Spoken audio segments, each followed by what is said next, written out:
there's a lot of talk surrounding Hoerner in spring training, not negatively by any stretch of imagination, but the extension talks with Ricketts, and we're going to get a little more deeper into that here in a little bit. But something I saw personally was from the Just Baseball podcast. They ranked their top 10 second basemen in the league entering 2023. Nico Hoerner was number 5, and verbatim per their words, he should win the Gold Glove for the NL at second base because of how good he was at shortstop a year prior. And now that you add him and Swanson up the middle, guys, how excited are we about Nico Hoerner here? I mean, because he's such an intriguing player on this roster, because really, humbly, in my opinion, and I hope you guys can back me up on this, he might be one of those wild cards on the team in the sense of if he takes another step forward in 23, this team could be primed to do something special. So, Joey, we'll start with you, and then we'll go around the horn here. But what are your Nico Hoerner thoughts entering spring training?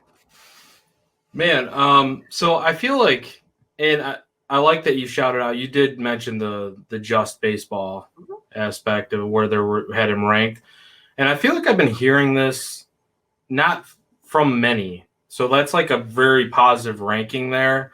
Yeah. Because if you're not like on this show or like listening to Cub stuff regularly, or even if you are, it depends on who you're listening to or talking to on what their thoughts are about Nico Hoerner, potentially, at least with the bat. Like contact wise, we know what he is. We know he can go gap to gap. As far as last year goes, will he build on that? I mean, his average actually dipped down a little bit below where it was most of the season, right? So, like where he finished out, I think it was like 281 or something like that. Sounds right. I mean, he hit the first home run of the season for the Cubs. We were in attendance, hit it right over our heads. I was getting a beer when he did it, but continue. Oh, geez. I actually forgot about that.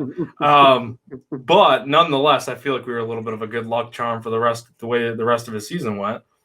If we weren't, we're still going to take credit for it.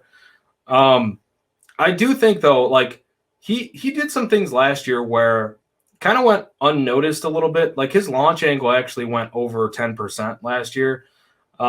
His barrel rate went up a full percent. So what he needs to work on, in my opinion, it's not so much the launch angle. Maybe you'd like to still see that tick up. I think it's still below the league average as far as launch angle goes, because he is such a line drive type of hitter. And I still want him to be that type of hitter. You still want him to make a ton of contact and cut down the whiffs, which is what he's really good at. But his swing rate is relatively pretty high. And his out-of-zone contact, like just his out-of-zone contact, he was like 11th in the league among qualified hitters.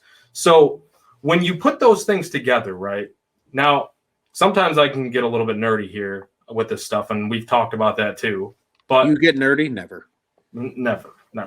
But Nico, so when you're making out-of-zone contact, it's not necessarily all the time great. And how do you increase your quality of contact? You're more selective in the zone. You're more selective at the pitches you're swinging at, which could also increase his walk rate, his on-base percentage, and his home run production.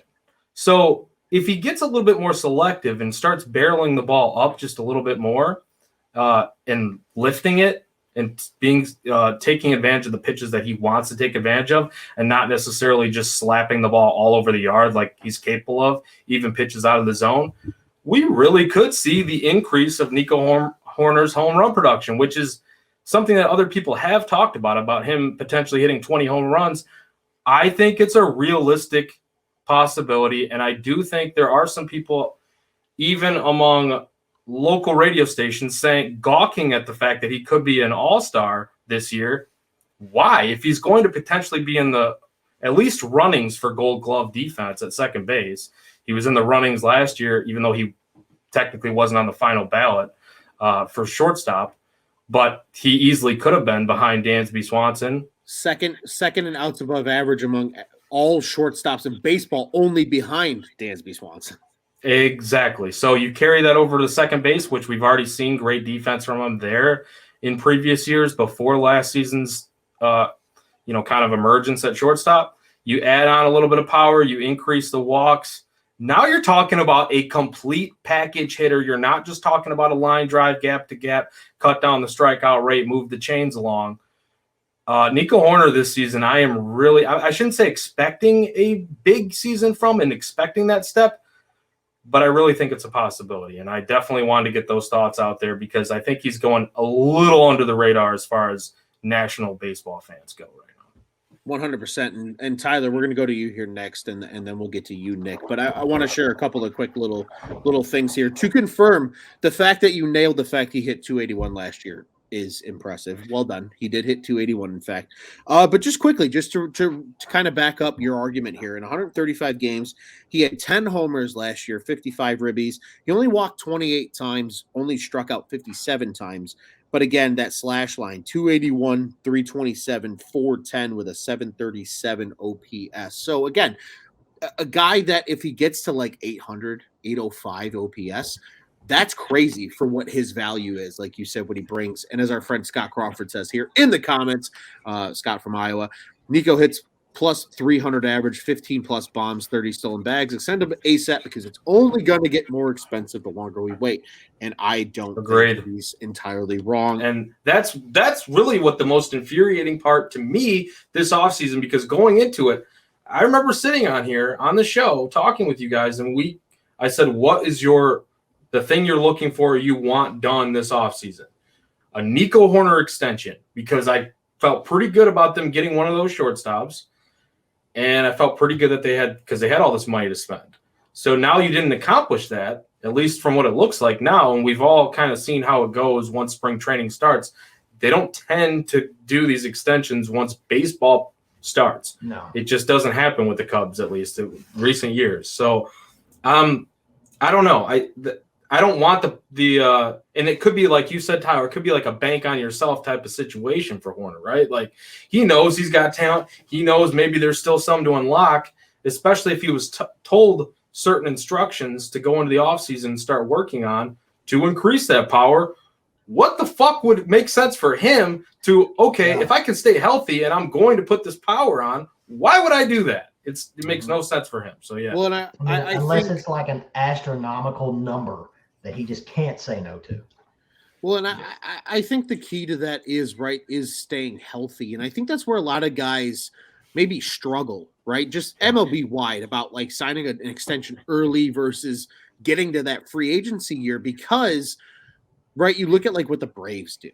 Like that, they're the kings of just get guys on a friendly team number. You get a lot of talent together, but then you're competitive for a long time, and that's great. And I think a lot of those guys, that resonates with them too. But in the same breath, right? Like there was rumors and things coming out over the last 3-4 days about Wilson Contreras, and that the Cubs offered him an extension after the 2018 season for, I think it was 5 years, and it wasn't a ton of money, but had he taken it, he would have made more money with the Cubs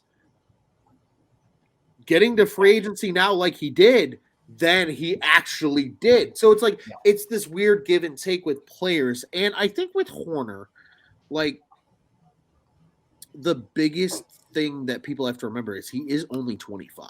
He's showing increases in power. He's showing the growth that you want to see. He does steal bags. He plays elite defense. What are your thoughts, I guess, on this entire situation? Because again, this is a legit debate. Can you get him for a team-friendly number now and keep him around for the long haul? Or is he just going to continue to get better and potentially price himself out from the Cubs like we have seen in the past that some of these guys have done? Sure, yeah. Well, I mean, I think the Cubs made a major mistake in not doing the extension now. And part of the reason is exactly what you guys were saying. His ceiling, he has so much more room for growth. And he's been a player that has proven himself to be, he could potentially by the end of this season be the star for the Chicago Cubs. He could be that guy. And like you said, the price is just going to keep going up on him. Right now, he's a guy that hits the ball all over the field.